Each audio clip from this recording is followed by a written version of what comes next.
Ingatkah kalian apa yang dimaksud dengan ideologi? Mungkin kalian pernah membaca atau mendengar pengertian ideologi. Istilah ideologi berasal dari kata idea yang artinya gagasan, konsep, pengertian dasar, cita-cita, dan logos yang berarti ilmu. Ideologi secara etimologis artinya ilmu tentang ide-ide, the science of ideas, atau ajaran tentang pengertian dasar. Dalam Kamus Besar Bahasa Indonesia, ideologi didefinisikan sebagai kumpulan konsep bersistem yang dijadikan asas pendapat yang memberikan arah dan tujuan untuk kelangsungan hidup. Ideologi juga diartikan sebagai cara berpikir seseorang atau suatu golongan.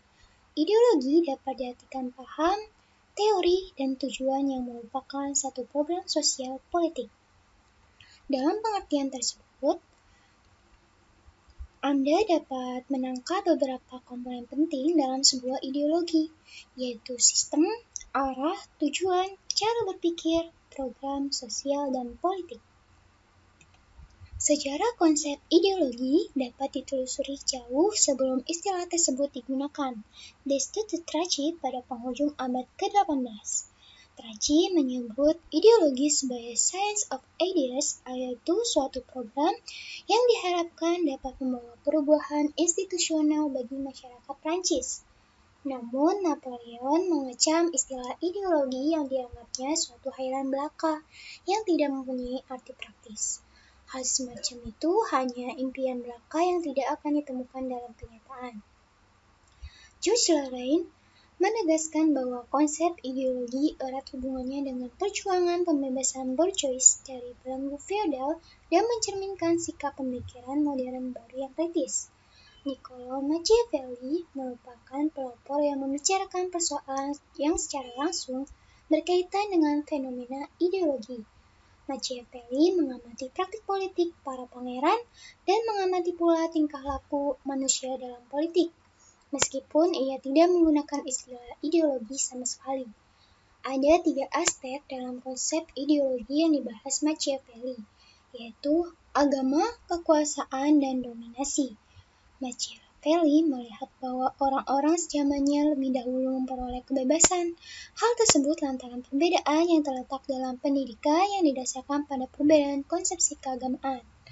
Lorrain menyitir pendapat Machiavelli sebagai berikut. Agama kita lebih memuliakan orang-orang yang rendah hati dan tafakur daripada orang-orang yang bekerja. Agamalah yang menetapkan kebaikan tertinggi manusia dengan kerendahan hati, pengorbanan diri, dan sikap memandang rendah untuk hal-hal keduniawian. Pola hidup ini karenanya tampak membuat dunia itu lemah dan menyerahkan diri sebagai mangsa bagi mereka yang jahat, yang menjalankannya dengan sukses dan aman. Karena mereka itu sadar bahwa orang-orang yang menjadikan surga sebagai tujuan pada umumnya beranggapan bertahan itu lebih baik daripada membalas dendam terhadap perbuatan mereka yang tidak adil.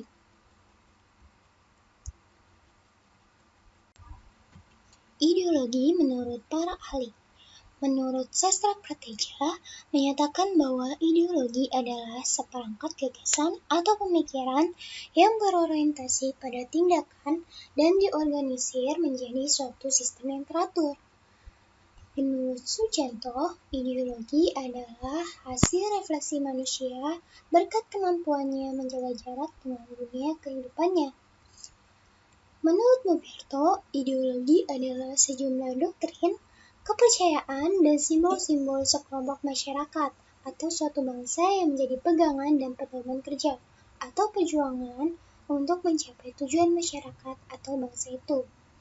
Selanjutnya, untuk melengkapi definisi tersebut, kita perlu mengetahui beberapa teori ideologi yang dikemukakan oleh tokoh-tokoh pemikir ideologi sebagai berikut. Menurut Martin Seligger, ideologi sebagai sistem kepercayaan. Ideologi adalah sekumpulan kepercayaan dan penolakan yang diungkapkan dalam bentuk pernyataan yang bernilai yang dirancang untuk melayani dasar-dasar permanen yang bersifat relatif bagi sekelompok orang. Ideologi diperlukan untuk membenarkan kepercayaan yang didasarkan atas norma-norma moral dan sejumlah kecil pembuktian faktual dan koherensi legitimasi yang rasional dari penerapan preskripsi teknis. Hal tersebut dimaksudkan untuk menjamin atau memastikan tindakan yang disetujui bersama untuk pemeliharaan, pembentukan kembali, deskripsi atau rekonstruksi dari suatu tatanan yang telah tersedia. Martin Seligger lebih lanjut menjelaskan bahwa ideologi sebagai sistem kepercayaan didasarkan pada dua hal, yaitu ideologi fundamental dan ideologi operatif. Ideologi fundamental meletakkan preskripsi moral pada posisi sentral yang didukung oleh beberapa unsur yang meliputi deskripsi, analisis, preskripsi teknis, pelaksanaan, dan penolakan.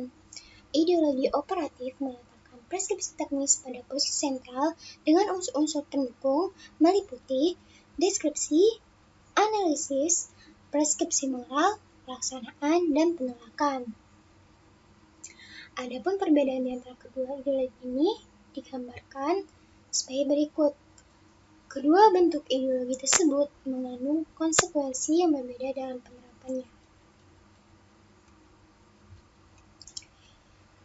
Menurut Alvin Gardner, ideologi sebagai proyek nasional. Gordon mengatakan bahwa ideologi merupakan sesuatu yang muncul dari suatu cara baru dalam wacana politis. Wacana tersebut melibatkan otoritas atau tradisi atau retorika emosi. Lebih lanjut, Gardner mengatakan bahwa ideologi harus dipisahkan dari kesadaran mitis dan religius, sebab ideologi itu merupakan suatu tindakan yang didukung nilai-nilai logis dan dibuktikan berdasarkan kepentingan sosial. Gardner juga mengatakan bahwa kemunculan ideologi itu tidak hanya dihubungkan dengan revolusi komunikasi, tetapi juga dihubungkan dengan revolusi industri yang ada gilirannya melahirkan kapitalisme. Paul Hirsch menyatakan bahwa ideologi sebagai relasi sosial. Hirsch mengatakan ideologi di dalam kalkulasi dan konteks politik. Hirsch menegaskan bahwa ideologi merupakan suatu sistem gagasan politis yang dapat digunakan dalam perhitungan politis. Lebih lanjut lagi, Hirsch menegaskan bahwa penggunaan istilah ideologi mengacu kepada kompleks nilai kesatuan, non-unitary praktik sosial, dan sistem perwakilan yang mengandung konsekuensi dan arti politis. Untuk lebih memperdalam pemahaman, berikut ini beberapa corak ideologi. Yang pertama ada seperangkat prinsip dasar sosial politik yang menjadi pegangan kehidupan sosial politik yang diinkorporasikan dalam dokumen resmi negara. Yang kedua ada suatu pandangan hidup yang merupakan cara menafsirkan realitas serta mengutamakan nilai tertentu yang memengaruhi kehidupan sosial, politik, budaya. Yang ketiga, suatu model atau paradigma tentang perubahan sosial yang tidak dinyatakan sebagai ideologi, tetapi berfungsi sebagai ideologi, misalnya ideologi pembangunan. Yang keempat, berbagai aliran pemikiran yang menonjolkan nilai tertentu yang menjadi pedoman gerakan suatu kelompok. Setelah memperoleh gambaran dan pemahaman tentang teori dan corak ideologi, maka kita perlu mengenali beberapa fungsi ideologi. Sebagai berikut. Struktur kognitif. Keseluruhan pengetahuan yang dapat menjadi landasan untuk memahami dan menafsirkan dunia serta kejadian-kejadian di lingkungan sekitarnya. Orientasi dasar dengan membuka wawasan yang memberikan makna serta menunjukkan tujuan dalam kehidupan manusia. Norma-norma yang menjadi pedoman dan pegangan bagi seseorang untuk melangkah dan bertindak. Bekal dan jalan bagi seseorang untuk menemukan identitasnya. Kekuatan yang mampu menyemangati dan mendorong seseorang untuk menjalankan kegiatan dan mencapai tujuan. Untuk mengetahui posisi ideologi Pancasila di antara ideologi besar dunia, maka kita perlu mengenal beberapa jenis ideologi sebagai berikut. ada ideologi Marxisme-Leninisme, suatu paham yang meletakkan ideologi dalam perspektif evolusi sejarah yang didasarkan pada dua prinsip. Yang pertama, penentu akhir dari perubahan sosial adalah perubahan dari cara produksi. Kedua, proses perubahan sosial bersifat dialektis. Ideologi liberalisme adalah suatu paham yang meletakkan ideologi dalam perspektif kebebasan individual. Artinya, lebih mengutamakan hak-hak individu. Yang ketiga ada sosialisme, di mana suatu paham yang meletakkan ideologi dalam perspektif kepentingan masyarakat. Artinya, negara wajib menyejahterakan seluruh masyarakat atau yang dikenal dengan konsep welfare state. Yang terakhir ada ideologi kapitalisme, yaitu suatu paham yang memberi kebebasan kepada setiap individu untuk menguasai sistem perekonomian dengan kemampuan modal yang ia miliki. Urgensi Pancasila sebagai ideologi negara. Setelah kita menelusuri berbagai pengertian, unsur, dan jenis-jenis ideologi, maka terlihat bahwa Pancasila sebagai ideologi negara menghadapi berbagai bentuk tantangan. Salah satu tantangan yang paling dominan di masa ini adalah globalisasi. Globalisasi merupakan era saling keterhubungan antara masyarakat suatu bangsa dan masyarakat bangsa yang lain, sehingga masyarakat dunia menjadi lebih terbuka. Dengan demikian, kebudayaan global terbentuk dari pertemuan beragam kepentingan yang mendekatkan masyarakat dunia. Sastra Prateja menengarai beberapa karakteristik kebudayaan global sebagai berikut. Yang pertama, berbagai bangsa dan kebudayaan menjadi lebih terbuka terhadap pengaruh timbal balik. Kedua, pengakuan akan identitas dan keanekaragaman masyarakat dalam berbagai kelompok dengan pluralisme etnis dan religius. Ketiga, masyarakat yang memiliki ideologi dan sistem nilai yang berbeda bekerja sama dan bersaing sehingga tidak ada satupun ideologi yang dominan. Keempat, kebudayaan global merupakan sesuatu yang khas secara utuh, tetapi tetap bersifat plural dan heterogen. Yang terakhir, nilai-nilai hak asasi manusia, HAM, kebebasan, demokrasi menjadi nilai-nilai yang dihayati bersama, tetapi dengan interpretasi yang berbeda-beda. Berbagai karakteristik kebudayaan global tersebut, maka perlu ditelusuri fase-fase perkembangan globalisasi sebagai bentuk tantangan terhadap ideologi Pancasila. Adapun fase-fase perkembangan globalisasi itu adalah yang pertama, fase embrio. Berlangsung di Eropa dari abad ke-15 sampai abad ke-18 dengan munculnya komunitas nasional dan runtuhnya sistem transnasional abad tengah. Yang kedua, fase pertumbuhan yang meliputi abad ke-18 dengan ciri pergeseran kepada gagasan negara kesatuan, kristalisasi, konsep hubungan internasional, standarisasi konsep kewarganegaraan. Yang ketiga, fase take-off yang berlangsung dari 1870 sampai pertengahan 1920 yang ditandai dengan diterimanya konsep baru tentang negara kebangsaan identitas dan kepribadian nasional, mulai masuknya negara-negara non-Eropa ke dalam masyarakat internasional. Yang keempat, fase perjuangan hegemoni yang dimulai 1920 sampai dengan pertengahan 1960 yang ditandai dengan meningkatnya konflik internasional dan ideologis seperti kapitalisme, sosialisme, fasisme, dan rasisme, dan jatuhnya bom atom yang menggugah pikiran tentang masa depan manusia yang diikuti terbentuknya Perserikatan Bangsa-Bangsa. Yang kelima, fase ketidakpastian. Berlangsung dari 1960 sampai 1990, ditandai dengan munculnya gagasan dunia ketiga, proliferasi nuklir, konsepsi individu menjadi lebih kompleks, hak-hak kewarganegaraan semakin tegas dirumuskan, dan berkembangnya media global yang semakin canggih. Yang terakhir, fase kebudayaan global. Fase ini ditandai oleh perubahan radikal di Eropa Timur dan Uni Soviet, runtuhnya dominasi komunisme di beberapa negara, berakhirnya Perang Dingin, dan melamanya konfrontasi ideologi. Alasan diperlukannya kajian Pancasila sebagai ideologi negara. Yang pertama, warga negara memahami dan melaksanakan Pancasila sebagai ideologi negara. Sebagai warga negara, kita perlu memahami kedudukan Pancasila sebagai ideologi negara, karena ideologi Pancasila menghadapi tantangan dari berbagai ideologi dunia dalam kebudayaan global.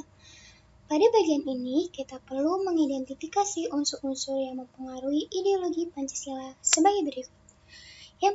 Yang pertama, unsur ateisme yang terdapat dalam ideologi Marxisme atau komunisme bertentangan dengan sila ketuhanan Yang Maha Esa. Yang kedua, unsur individualisme dalam liberalisme tidak sesuai dengan prinsip nilai gotong royong dalam sila keadilan sosial bagi seluruh rakyat Indonesia. Yang ketiga, kapitalisme yang memberikan kebebasan individu untuk menguasai sistem perekonomian negara tidak sesuai dengan prinsip ekonomi kerakyatan. Salah satu dampak yang dirasakan dari kapitalisme ialah munculnya gaya hidup konsumtif. Pancasila sebagai ideologi, selain menghadapi tantangan dari ideologi-ideologi besar dunia, juga menghadapi tantangan dari sikap dan perilaku kehidupan yang menyimpang dari norma-norma masyarakat umum. Tantangan itu meliputi antara lain terorisme dan narkoba. Sebagaimana yang telah diinformasikan oleh berbagai media massa bahwa terorisme dan narkoba merupakan ancaman terhadap keberlangsungan hidup bangsa Indonesia dan ideologi negara. Beberapa unsur ancaman yang ditimbulkan oleh aksi terorisme. Yang pertama, rasa takut dan cemas yang ditimbulkan oleh bom bunuh diri mengancam keamanan negara dan masyarakat pada umumnya.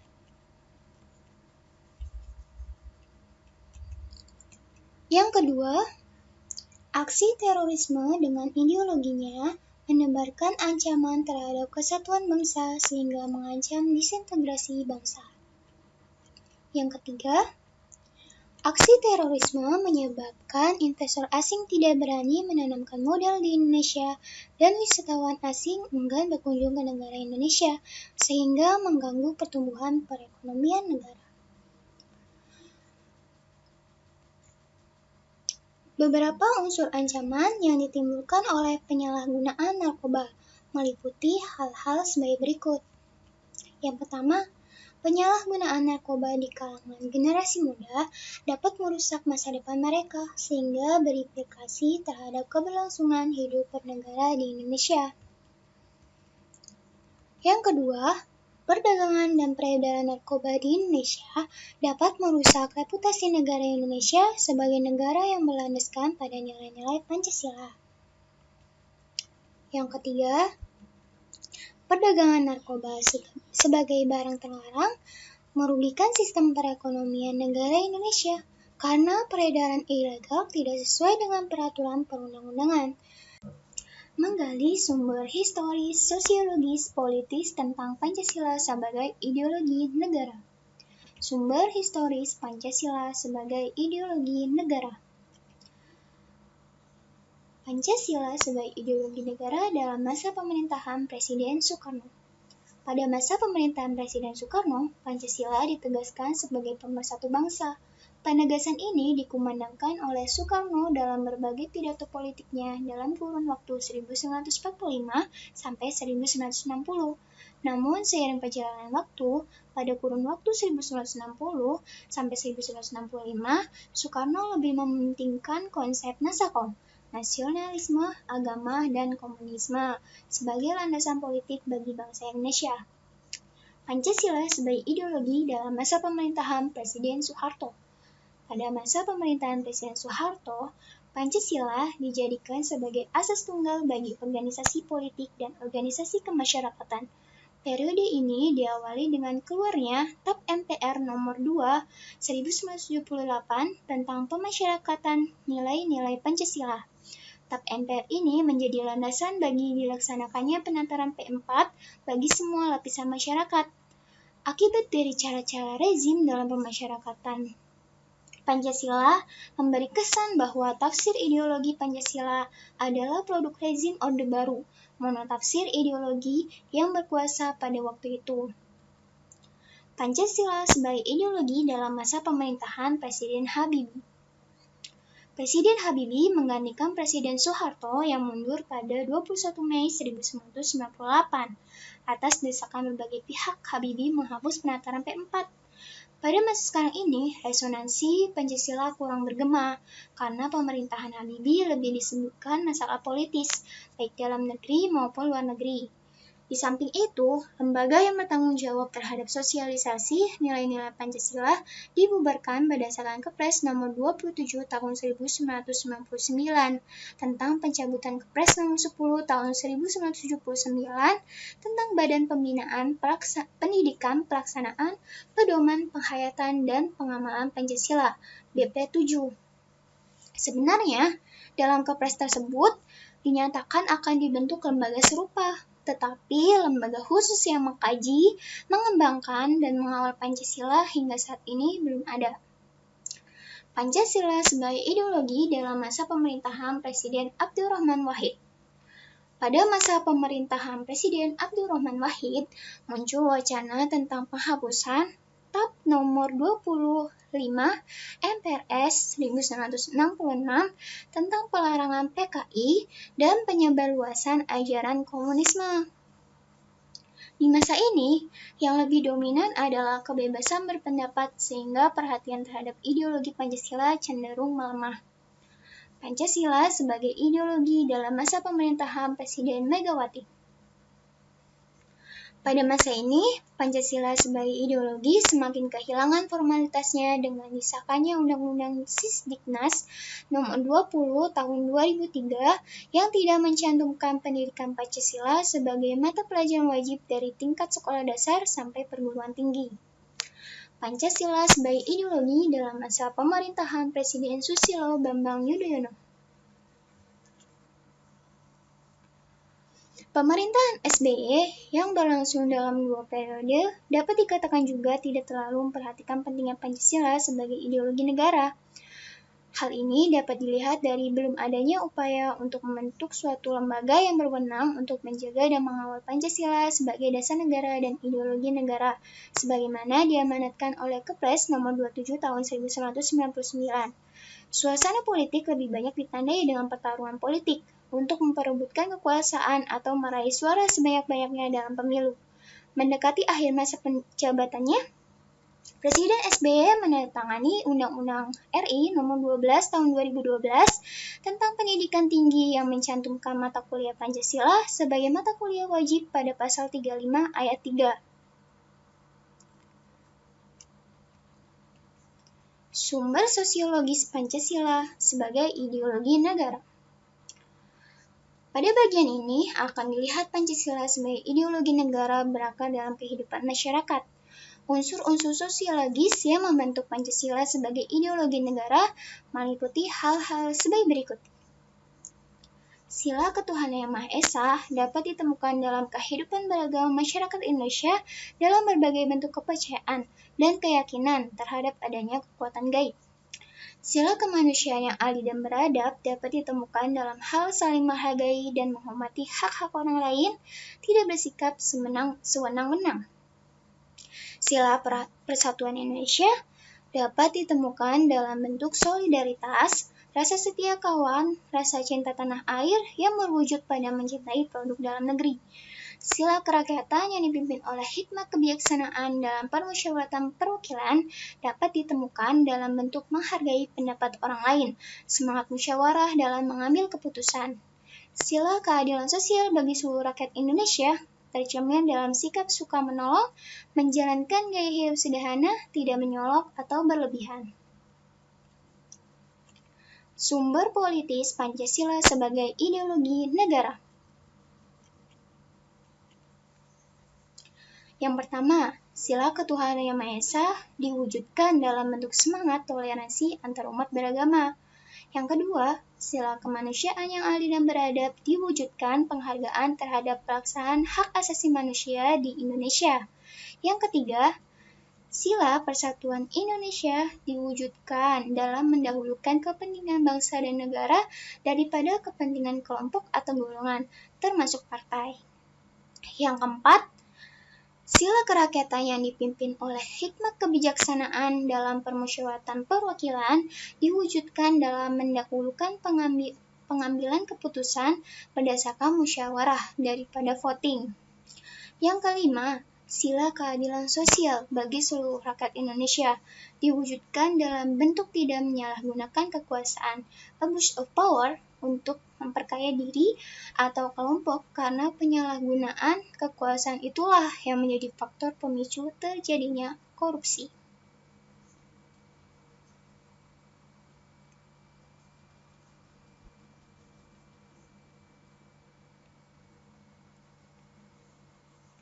Hakikat Pancasila sebagai ideologi negara.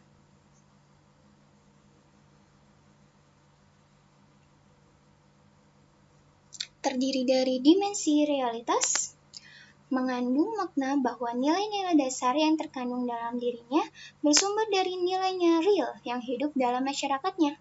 Hal ini mengandung arti bahwa nilai-nilai Pancasila bersumber dari nilai-nilai kehidupan bangsa Indonesia, sekaligus juga berarti bahwa nilai-nilai Pancasila harus dijabarkan dalam kehidupan nyata sehari-hari, baik dalam kaitannya dengan kehidupan bermasyarakat maupun dalam segala aspek penyelenggaraan negara. Dimensi idealitas mengandung cita-cita yang ingin dicapai dalam berbagai bidang kehidupan bermasyarakat, berbangsa, dan bernegara. Hal ini berarti bahwa nilai-nilai dasar Pancasila mengandung adanya tujuan yang dicapai, sehingga menimbulkan harapan dan optimisme serta mampu menggugah motivasi untuk mewujudkan cita-cita. Dimensi fleksibilitas mengandung relevansi atau kekuatan yang merangsang masyarakat untuk mengembangkan pemikiran-pemikiran baru tentang nilai-nilai dasar yang terkandung di dalamnya. Dengan demikian, Pancasila sebagai ideologi bersifat terbuka, karena bersifat demokratis dan mengandung dinamika internal yang mengundang dan merangsang warga negara yang meyakininya untuk mengembangkan pemikiran baru, tanpa khawatir kehilangan hakikat dirinya. Urgensi Pancasila sebagai ideologi negara. Ideologi negara sebagai penuntun warga negara. Artinya, setiap perilaku warga negara harus didasarkan pada preskripsi moral. Contohnya, kasus narkoba yang merebak di kalangan generasi muda menunjukkan bahwa preskripsi moral ideologis belum disadari kehadirannya. Oleh karena itu, diperlukan norma-norma penuntun yang jelas, baik dalam bentuk persuasif, imbauan, maupun penjabaran. Nilai-nilai Pancasila ke dalam produk hukum yang memberikan rambu yang jelas dan hukuman yang setimpal bagi pelanggarnya. Ideologi negara sebagai penolakan terhadap nilai-nilai yang tidak sesuai dengan sila-sila Pancasila. Contohnya, kasus terorisme yang terjadi dalam bentuk pemaksaan kehendak melalui kekerasan.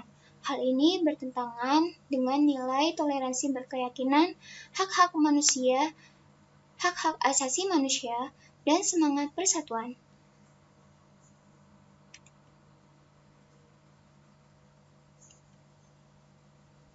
Kesimpulannya, pentingnya Pancasila sebagai ideologi negara adalah untuk memperlihatkan peran ideologi sebagai penuntun moral dalam kehidupan bermasyarakat, berbangsa, dan bernegara, sehingga ancaman berupa penyalahgunaan narkoba, terorisme, dan korupsi dapat dicegah. Di samping itu, Pancasila sebagai ideologi negara pada hakikatnya mengandung dimensi realitas, idealitas, dan fleksibilitas yang memuat nilai-nilai dasar cita-cita dan keterbukaan.